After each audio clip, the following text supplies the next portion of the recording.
Gateway Gamers podcast. Hello and welcome to Gateway Gamers podcast. My name is Bryan Marvel, Jedi Master, here with my Padawan, RP Walsh. The dead speak. Somehow. He's returned. I've returned. Ugh. Hey man, how are you? I'm doing well. How are you? I'm good. Teach Good. me to game, will you? I sure will. My Yoda. Yoda. I can't do Yoda. That's about it. It's like, what's it? Do or do not. There is no see, like I don't care. I'm not committed. Mickey Mouse. Oh, hey. Oh boy. Call back to that. You're not supposed to be out yet. Call back to that. You have another month to you come and visit us. If you are listening, aware, we're clearly here to talk about Guardians of the Galaxy Volume. Is that out by now? That comes doesn't come out out May, does it? May 4th, yeah. Oh, May 4th. There we go. Yeah, Thursday May 4th showing. Oh, I was about to say, when's May 4th? Is it Thursday?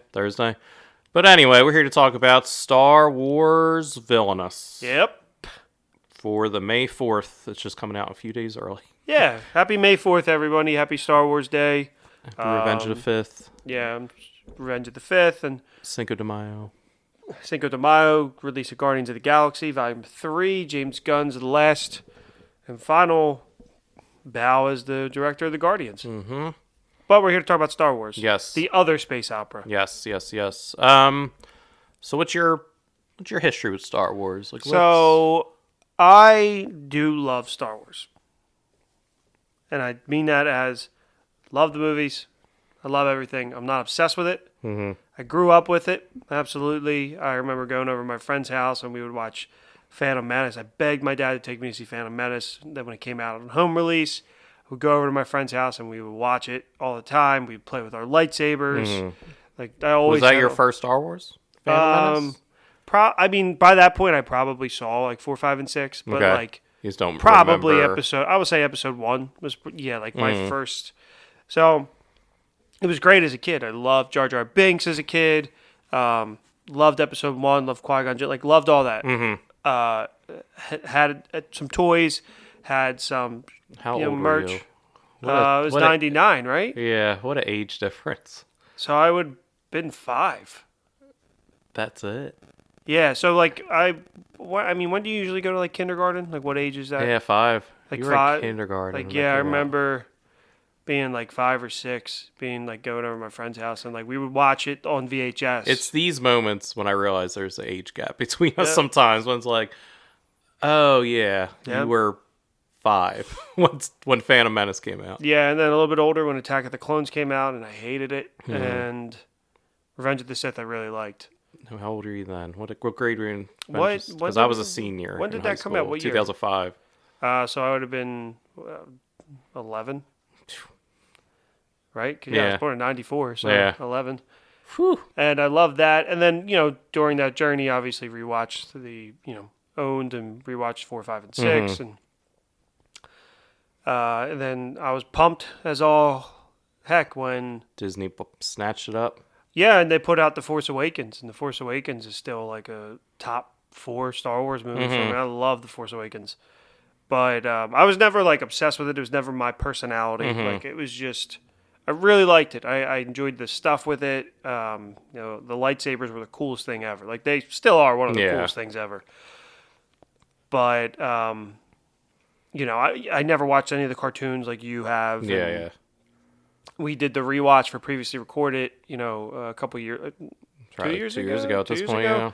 And that really opened my appreciation for it. As you know, I was really pumped for when Disney Plus was going to do The Mandalorian. And I would love that. I'd love The Mandalorian. And then the Star Wars Land opened. But I never really went back and sat and fully watched them all the way through without stopping. But I do think you can watch a movie in 2 sittings, but there's just there's something about the experience of watching it all the way through, not stopping, not pausing, nothing. I think you just enjoy a movie better. Yeah. And that's why theater experiences. Yeah, and that's why I love the theater, because you're agreeing to not be on your phone. You're engaged completely. Yeah, and I just think that's the prime viewing experience. So before, I would throw it on for half hour, 40 minutes, turn it off. Just kind of background noise. Yeah, so I became I really appreciated those films, and I found myself loving A New Hope more than I ever had, and disliking. And I think it might have just been my mood that day, but Empire Strikes Back more than I had. So like, it was that previously recorded rewatch was like 3 months of our lives. It was a great time. Go listen to those episodes if you love Star Wars, because we covered everything. But that just made me really appreciate it more, and really honestly hate the sequel trilogy. Yeah. Because the Force Awakens starts off great. That's a great start for a sequel. Yeah, it's just a rehash. Like it's But if you really watch it, it's just like a the New same Hope. story. Yeah. Yep, absolutely. But that's kind of my history with it. Always liked some of the games that came out. Always saw the movies in theaters opening weekend or opening night. But it was never something that like my DVDs barely worked because of how much I rewatched. When I was a kid, definitely like one. Yeah. Like if Especially one, at 5, you're five watching and 6. the same movies every day, Yep. all day. Yep. So yeah, and my favorite one is Return of the Jedi. Yep, That's my favorite as well. But what about you? So my uncle was a huge like cinephile. He had like a lot of VHSs back when like VHSs weren't as common, I guess, because I was young when I watched it. Like I was born in '87. I want to say I was probably 5 and 6 when my uncle would bring the VHSs over, and he had like the original VHSs before all the Lucas I would love to fixing have and seen. like all the nonsense he kind of added. And I remember just being enamored with it, and it was I don't remember like if I knew the story, but just the visuals of like the creatures and Vader, like just everything going on was enough to like keep me engaged. And then I grew up, I had all the toys, like they had the Kenner releases in like 96, 97, 98. Like I still have all my old Star Wars toys. I have a bunch of 70s Star Wars toys because I liked it so much. Like my uncles, and you go to flea markets and find them. Like it was a lot more common just to find like old Star Wars toys, because it was a time before people like really collected that kind of stuff. And I still have all that. It's still up in my attic, and like it will pass down to my son who watches Star Wars now. Like, he loves Star Wars. He just kind of like, and I think it's the same thing. It's just the visuals. Like he sees Vader, oh Vader, oh. And like I read the little golden books to him. But we kind of talked about it earlier. We were playing this game. Like I enjoy Star Wars. Like it's one of those things that's always been there. Like that, Indiana Jones, and like my uncle brought them over, and like it just was such an impressionable time where I was like, oh, I love Indiana Jones. Like I love Star Wars, but like it was never like my identity. Like it's not like some people love, like we talk about Harry Potter, like you'll see people on Instagram and have like a whole room of Harry Potter stuff. It's like I would never buy that much Star Wars stuff. It's like I appreciate Star Wars. I grew up with it.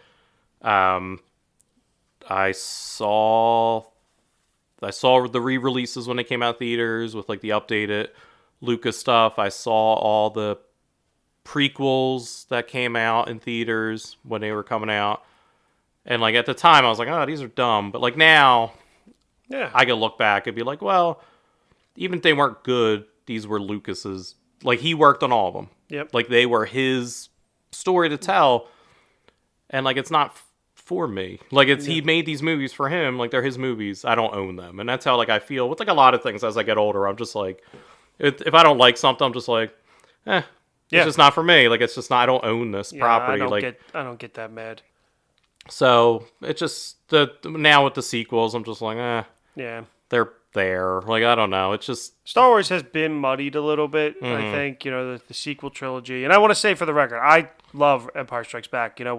When theaters were just coming back after COVID, that I went and saw it. You did in theaters. The 40th anniversary. Great movie. It was just during that rewatch. I was just one of these things that I was just like, I'm not seeing this as much. Yeah, people love that one. That's people's favorite. Absolutely. And people really poo-poo on Return of the Jedi. But I think I love Return of the Jedi. I always have. And I think it's because we were children at the time. Like how we look at Jar Jar Binks now Yes. is how people looked at the Ewoks. Like how we're like, ugh, what is this character? Like people looked at Ewoks like, what are these things? But like as Great. kids, we were like, look at these little teddy bears running Yeah, around. yeah, yeah. Like her and fighting. And Yeah, whatnot. and I'm sure there's something in the new trilogy that as an adult you're like, ugh, but like as a kid, Probably loved it. It sticks with them more, and that's But what you gotta look at sometimes. and like you said, ownership, and that's a big thing right now in Star Wars, where people are so angry, and just these things they're meant for kids. Like they're meant to be fun. Don't be so dang serious about it. And we know this. It's a very toxic online. This Star Wars fandom, it can be very toxic, and it makes me like want to disassociate with like that, like kind of example with Potter, the toxicity that surrounds Potter now. Like I don't have nothing to do with that. Yeah.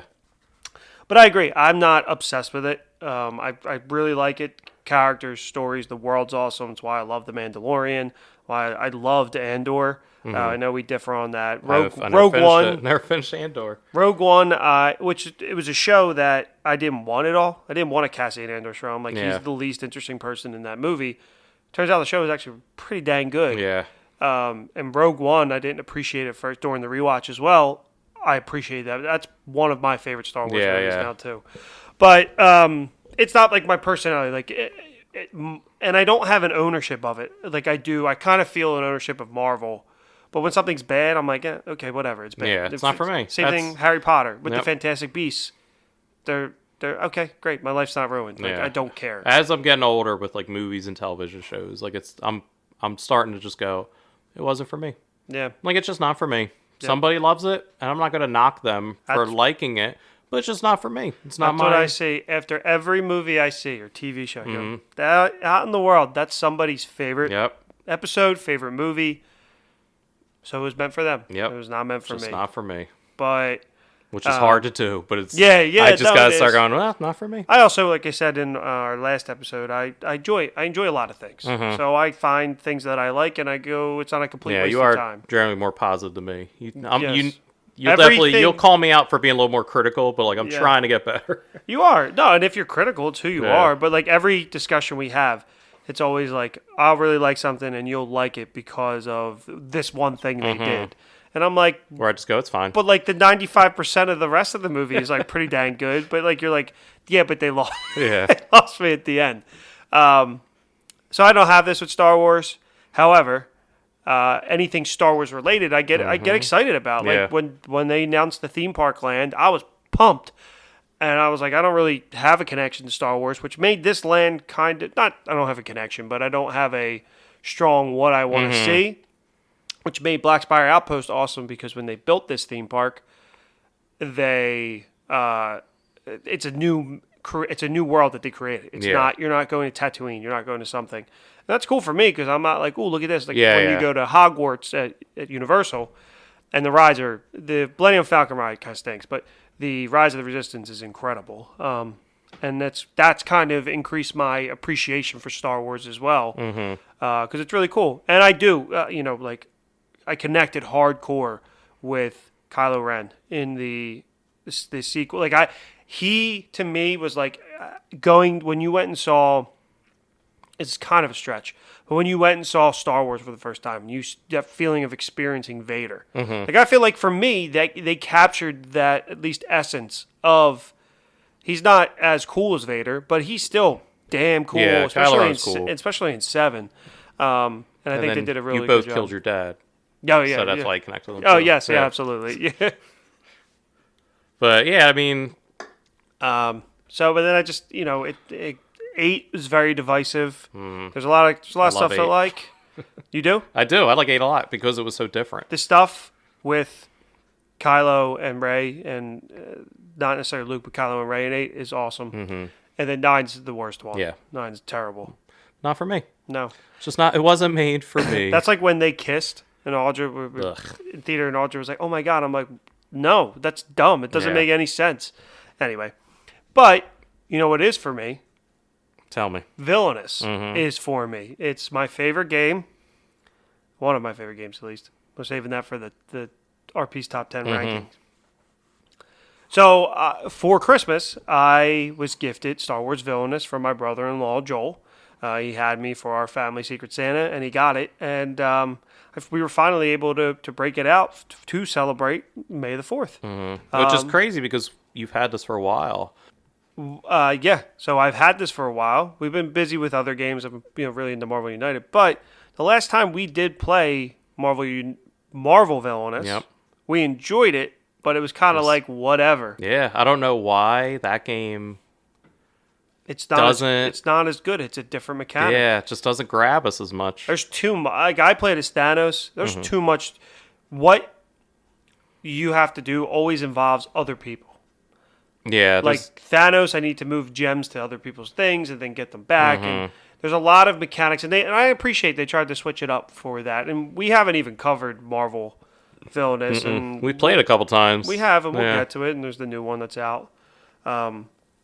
But there's something to you have your deck. You share the Fate deck, which is interesting. And then there's like locations that you have to, like bases you have to attack. But it kind of did sour us. We were kind of poo-pooed on it compared to the Disney Villainous that we Even love. that we slowed down on. Yeah, I haven't played Disney Villainous by myself in a really long time. I used to pump it out because it's easy to do a solo variant of the game. So that's kind of why it took me a while to get this to the table to play, even with just Audra or myself. Audra, this is one of the games she tolerates, but she's always Prince John. So it would kind of be hard to the first get her to Star Wars. my first character, just basic. And she doesn't necessarily care about Star Wars either. So I haven't broken it out, but we did get a chance to play today, and we're going to record. Do you want to do a little back of the box? Sure do. Oh, it's not much on the back of the box. All right. Meet your destiny. Become an iconic Star Wars villain. Use your sinister influence and unique abilities to manipulate events in your favor. Are you powerful and clever enough to fulfill your dark destiny before your opponents? And that just has like a lot of pictures and all the characters, components and whatnot. That was a lackluster back of the box. Yeah, Nick, you can cut that if you want, or leave it, whatever you want to do. But I'll also give you some stats. I got some stats. All right, so Star Wars Villainous: Power of the Dark Side came out in 2022. 2 to 4 players, ages 10 plus. Plays for about 50 minutes. Designed by Prospero Hall and Michael Mulvihill. I think Prospero Hall has moved on. I think there's still credit because it's their system. Yeah. And this Michael Mulvihill is kind of taken on. And he did the Marvel one too, and I think he did a good job with it's just different. Just kind of keeping the same mechanics, but still they're very different. Like it doesn't just feel like he kind of took copy and pasted ideas and did the same thing. And then it's published by Ravensburger. And if you've played Villainous, you know the art. It's nice, like painted pictures of stills. Like it's not movie stills. Like we kind of poo-poo a bit. Do you think these ones? Do you think they're painted, or do you think they're put through like a filter system? I would imagine it's just a filter, but it gives it a unique look that looks painted. Like it looks great. Yeah. Yeah, it still is unique enough to be like, oh, that's a Villainous game. Like they're not like movie stills. Yeah. Like they could just use movie stills, but they at least add that filter. They at least go the extra effort if it is a filter. Yeah, I don't know if it looks. It does look like it's just it is commissioned, like painted. So, you want to give me a little bit more detail of who you can play as? And Sure do. So we have Kylo Ren, Moff Gideon from Mandalorian. We have Avaz Ventress, which is from the Clone Wars as a character from that. General Grievous, and then Darth Vader. Yeah. So very cool characters, but very odd characters, which makes us believe that there's going to be more, hopefully, because there's some obvious omissions that you could be. So with this being a scheduled, planned episode, we have already played the game. So there's no let's go play. Yeah, let's go play. We already played a couple rounds, actually, which is, for us, pretty good. Like sometimes we'll play one round and be like, we got the gist. This one, we actually wanted to play again. Yeah. Which is a really good sign. Spoiler alert. We really liked it. Yeah. Yeah. I was hesitant on this game because of the Marvel one. You sure were. Oh. You pulled it all out. You had all the pieces. You're like, I don't like this. I don't know about this. Well, so the thing I didn't like about it was I pulled out the coin holder, like the purse, and it was split into three. And I was like, this is like annoying because I have to like separate. I can't just dip it in. But then we got playing, and I was like, oh, you're like, this is not good. I'm like, This yep. is needed. I was like, It's this is necessary. very much needed because you have your credits, which are your power tokens. Normally, you have what was the other thing? The gain. Well, you need it for Influence. Influence Yeah. was the other thing, which was more shaped like the power tokens or like the +1 that you see in other Villainous games.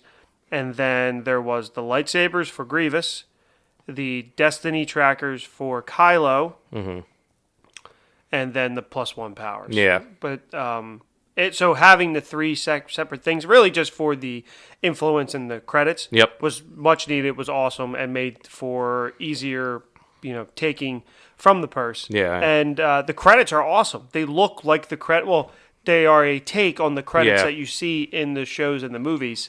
And I was like, this is really cool change. It was a little bit of an extra effort to make it a rectangle instead of a circle, but that went a long way with me. Yeah, I think we're not going to go over the full mechanics of how it plays because it's literally, this one plays just like Disney Villainous and Marvel Villainous to a sense. It only adds 2 new things, which we'll talk about. So if you want to listen to how it's kind of played, go back and listen to Our third episode. Yeah, like Disney Villainous. But the 2 things that differ for this that the Disney one doesn't have is the different tokens, with it being the credits and the influence. And I really like that because the credits were more actual paying with money. Like, Yeah. so you want to buy a ship, you pay with the credits. If you want to build droids, you pay with credits. Influence were cool things that actually felt like you needed power to do. Yep. They have something like that for, like, I think on the Marvel one, like Hela needs like demon tokens or whatever. Yeah. Maleficent needs tokens, but everybody needs influence to be able to use meaningful cards or powerful cards that can win you. You have to feel win you the powerful game. to pull off some of the stuff. Like, Yep.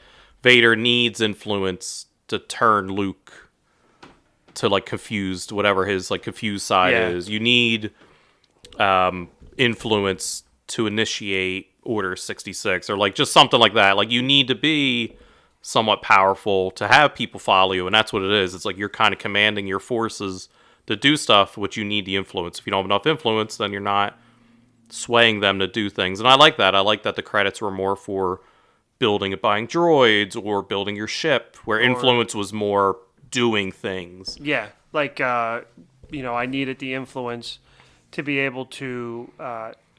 So the Kylo Ren was interesting because he has a Destiny tracker.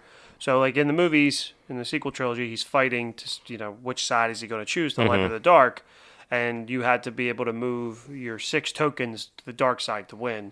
And so you could spend influence to move them down one thing at a time, and that was very helpful. And like one of the cards was Snoke, so you pay your influence to play Snoke, which if you use it like your normal allies, you pay with credits, but Snoke was you paid like 3 influence, and then every turn you were on that location where that card was, you could spend 1 influence to move a tracker right into the dark side. Yeah, so, one of your tokens to the dark side, yeah. So that was awesome, and then you got rid of that, and then you also wiped out all of my influence as I was about to win with one of the fake cards, which was Leia Organa. Yeah.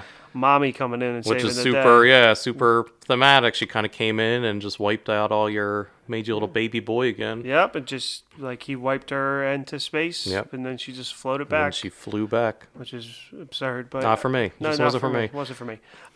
So that was really cool. And then I also played as Darth Vader, who you needed to get Luke to the throne room and have Palpatine. So you're given the Luke card. You start with him.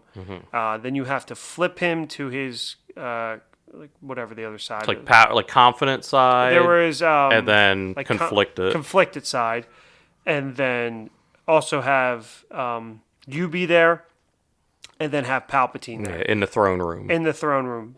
But to do so, you also had to have 6 influence to be able to kind of win the game. with Vader. Yeah. So that was interesting too, and I luckily had a card that helped me along the way. But I thought it was really interesting. And you were Moff Gideon and General Grievous. Yeah, so the first game I was Moff Gideon, and he has to capture Grogu or Baby Yoda, and then experiment on him in whatever location I set up the lab with the doctor, like the master cloner. And it was cool. Like, you just kind of a lot of droids, and like that's all his kind of cards were. It was like a lot of droids, a lot of like just throwaway stormtroopers, which I like. Just 1 point cannon fodder, stormtroopers, and then a lot of his cards were just like manipulation of the Beskar. What is that? Beskar? Yeah, Beskar armor. Yeah, Metal, and he would attach it to people, and then you would either pay 1 to detach it and it does something, or if I had 5 influence to get rid of the Beskar, I could get Grogu from the deck and bring him onto the field. It was like a lot of cool manipulation of trying to get Grogu onto my side, because if you play the game, there's the allies and the heroes, and it's on either on the top of the board or on the bottom. Yeah, heroes go on top, allies go on the bottom. So if the Mandalorian comes out, he brings Grogu to the top. Somebody else like Fennec Shade would take like multiple people to kill her. There's something else, I forget who else, but like it just there's cool stuff. It was like a lot of manipulation of like a lot of my cards were just trying to get Grogu to my side, and then just setting up the lab and setting up the. I think Moff Gideon is the easiest. Yeah, he's like the starter character because it is very basic. It's like you want to do this, this, this. The lab you can set up anywhere. It's not like one specific spot. Yeah. So you can kind of put it where you need it and manipulate it. That's cool. Like Vader too, like moving the plot along, like that we always love about this game because it feels very thematic. Is if you once you have a card, you can flip Luke to conflict it, and then each hero you destroy, like if you destroy a hero, you can move Luke one closer to the throne room. And I think like that's thematic. Like seeing dark side win, it's going to make him like a little conflicted and whatnot. I think that's very, very cool. And I think Vader was fairly easy as well. Yeah, he was pretty easy. So I would put him and Moff Gideon probably as like somebody you're not used to playing, maybe as like the starter. And then I was General Grievous, who was pretty straightforward, but he was tough to get going. He's one of those definitely like characters that you have to build more toward. Like once you have him going, you could probably rock it to the end, but it just takes him so long. So his goal was to collect 6 lightsabers. Right? 8. It was 8 lightsabers by basically just killing the characters, because it's all his enemies or heroes that come out are all Jedi. So it's basically you killing that Jedi and taking their lightsaber. And he was cool because a lot of his robots were just literally just cannon fodder to him. He doesn't care about them. He's just sending them out. He does his one card like is destroy 3 of your allies to automatically kill. So it's just like, all right, here's a bunch of droids. Just kill them real quick. Just get rid of them. And then a lot of his cards, like the droids would just come back right to your hand. Instead of attacking and being destroyed to discard pile, they would come back to your hand. So it was like a good manipulation of that, but it was I couldn't get a lot of the Jedis to come out because you weren't fading me as much. Because I'm depending on you to fate to put these Jedis out. A lot of my cards I could manipulate the deck a bit. I just wasn't getting them in my hand. Some of them I had would be like, okay, well if you play this villain, you +4 to this hero. Like you play this hero fate card, +4 to it, but Grievous gets an additional lightsaber if he defeats this hero. And so I would just discard it. I wouldn't give you that advantage. And because I was worried about, making sure I had enough on my end to get to the end without, helping you. So that was my strategic element of it. And I really wasn't fading you as often as I do. Like when I was playing Gideon, you were. I was fading. I ran through your deck. So the only one we didn't play as was Asajj Ventress. Just because we ran out of time. Yeah. And I'm not familiar with her character at all. These 4 I do know. I haven't watched the Clone Wars. I watched the Clone Wars animated cartoon by the obviously they're all animated, but Yeah. like the Samurai Jack creator. Oh, the Gendy Kardavosky ones? Yeah, Those are great. I Yeah, love those that. are great. And she was in that. She was like the villain in that. I remember. Yeah, Grievous was awesome in that. Yeah, that Before he got cartoon was his awesome. lungs gripped up by Mace Windu. Yep. Her objective is just to complete 3 tasks. She has different mission cards. You just draw 3, and then you got to complete them through various ways. I don't have it in front of me what they do, but next time we play, We'll play as her. yeah. But the other new thing that they added to this game, which we were kind of hesitant on, but actually works perfectly, Yep. is ships. Yeah. So ships are basically just a card either in your hand or the fate deck that go all the way into the deep space part of your main board. And it's just, they're just an additional space you can go to. So I know the one I played for Vader on a fate deck was the Millennium Falcon. So you put the Millennium Falcon there, and the text was, if any heroes get killed, they just go to the ship. And then when I play a fate card, instead of drawing from the fate deck, I could just take it from the Millennium Falcon and put them back. Yeah. So if that Leia Organa card, which was, well, he didn't have Leia Organa, but let's say he had Chewbacca. Chewbacca was really good because it took 3 different I need to have 3 allies to kill him.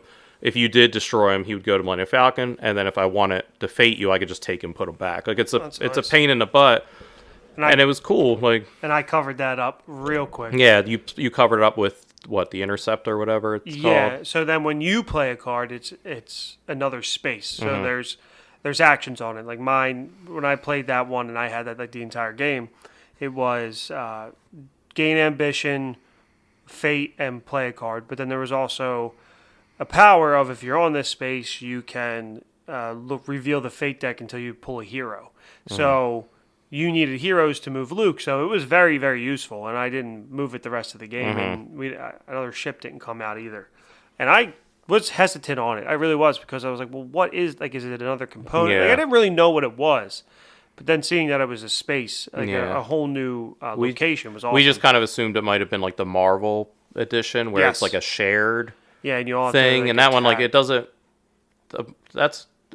work too well. Yeah, and we were worried about it, but the ships were great because it's thematic, and you weren't getting a lot. No, it wasn't like every couple minutes a new ship was coming out. I feel like you only have maybe 2 in each deck. There's 2 in the fate, 2 in your hand. Yeah, so, and I like that though, because like I said, it's an additional space. It's also thematic, because in the Star Wars universe, you do spend a lot of time in your ship. Yep.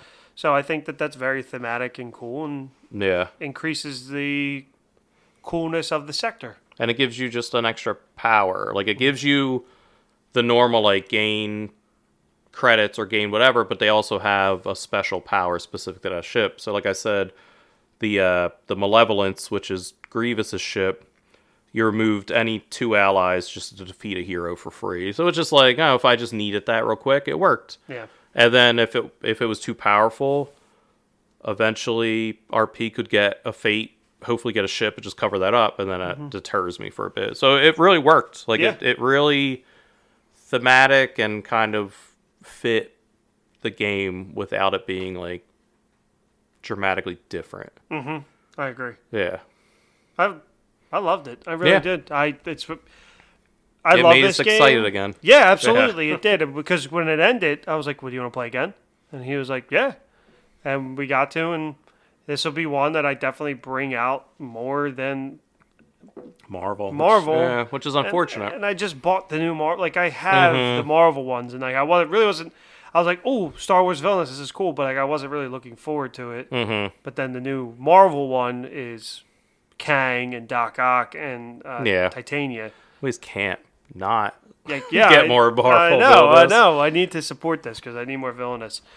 So that's basically it. It was a ton of fun. I loved it. I'm glad it's in my collection. Yeah, if you enjoy Villainous, shout out Star Wars. Yeah, shout out to friend of the pod, Shanks, who had it, offered it to us. We just didn't get to it, and I got it for Christmas. But he was like all about that because of this podcast. Yeah, he jumped right on. Because he loves Star Wars. So he recommended it as well, and we really liked it. Yeah, it works. So what do you want to see next from the Star Wars expansion? So Jabba Yeah. Like Jabba would be cool. Have his like Gamorrean guards, and I guess it would just be getting Han Solo, like what the goal would be. Yeah. And then like Maul. We kind of talked about Darth Maul would be cool. The only problem is with some of these characters. I was thinking, I was like, who's the allies? Who's He just reused the allies. yeah? Like, is that it? Just They do it for the Marvel one. They have the same allies. yeah. And then I think it would be cool to see like Boba Fett, because Boba Fett is a villain. Mm-hmm. Yeah, and have all his other bounty hunters as his allies, and then yeah, like I just like the Emperor Yeah. would be like a cool one to kind of play as. I'm trying to like Cad Bane from the cartoons, Thrawn from Rebels. Like there's Captain Phasma. yeah, Phasma. It's just funny. Like I'm like Star Wars doesn't really have like a lot of villains. No, they, like, they have just, the big villains. Yeah. And then they have like the smaller ones that are in the TV show. whoever the Solo bad guy was. Yeah, because I mean, also it's all just the Emperor. Like it's or the Yeah, the somehow Empire. he returned. Yeah, somehow. Yeah. But it's always just the Empire. Whether you have, Was there a bad guy in Andor, or is it just the Empire? I think it's just the Empire. Oh, you could do what's his name from Rogue The One? guy from Rogue Krennic. One. Krennic. Krennic. Yeah. Yeah. Yeah, that'd be cool. And then just add all those characters. Even like the guy who made the Death Star too. Or He's a good guy. no, not him. Yeah, I know he's a good guy. From just the Star Wars, the guy that they recreated in Rogue One. Oh. He hung out with Vader. It's not Grand Moff Tarkin, Yeah. is it? No. Yeah. Is it? Yeah. Is it? Yeah. Probably. Okay. Yeah. Yeah, I think it is. Yeah. Yeah. The old man. Yeah. Him. Sure, that would be cool. Mm-hmm. And like you just have to execute the death, like blowing up. Mm-hmm. Yeah. Um, Successfully. what's the planet? Alderaan. Alderaan. Yeah. Yeah. Successfully blow up Alderaan, and then I don't know. Who's the Java, the coffee shop owner in Attack of the Clones? Who Obi-Wan goes to hang out with? Is he a bad guy? No, but that would be cool. To Dex? see him. Yeah, Dex? Dexter. Yeah. Watto. Yeah. Hey, Annie. What's the Emperor, the King? What's Jar Jar's? You are thinking you're better than the Gungans? There you Yeah. go. We just added villains that don't exist. Yep, they're all because they're not villains; they're good guys. But that's what we want to see. Marvel heroic, just the same game of heroes. Heroism. But that's it. Like it's more of Who's your favorite Star Wars character? of all time. 10 the episode. We'll do that. Just Han Han Solo. Yeah, Yeah, I think probably so. he's the coolest. He is. The coolest. He's not a overpowered Jedi. I do He's love just- Obi-Wan. I do love Obi-Wan Yeah. Kenobi. But I think Han Solo is just like a normal guy. Yeah, Like he's not a Jedi. He's not anything. He's just just a guy is trying to there. survive. Yep, Yeah. just a guy just trying to Make a one buck. day at a time. Make a buck, survive, and save the universe. I Exactly. guess. But yeah, I think that about does it. Yep. Gateway Gamer stamped of approval. Yeah, absolutely. I mean, all the Villainesses, even Marvel for its faults, is It's a still good, decent yeah, game. It yeah. just soured it for a bit. But yeah, I highly recommend this game. Absolutely, me too. Remember to rate, like, and subscribe. Enjoy the 5th. And we'll Bye. see you this summer. Yeah, see you in a bit. Bye.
a long time ago in a galaxy far, far away. Happy May 5th, y'all. I didn't know where else to go May with the that. 4th, you mean? May the 4th. What'd I say? May 5th? It's the 5th. Cinco Revenge de of the 5th. Mayo. Revenge of the 5th. Oh, yeah. Revenge of the 5th. The 4th be with you. May the 4th be with you. 4th be with you. My name is Jedi Master Bryan Marvel, here with my Padawan. Yes. RP, is that? Co-host I am. Yoda. Yes, that was Yeah, Yoda. I don't know. Yoda. Yoda. Hello and welcome. Teach me to game, will you? Yes, I will. This is when see what I talked about, and he just re-recorded the first 7 minutes. You want me to cut this? Yes, cut everything. Cut, start clean, whenever you're ready.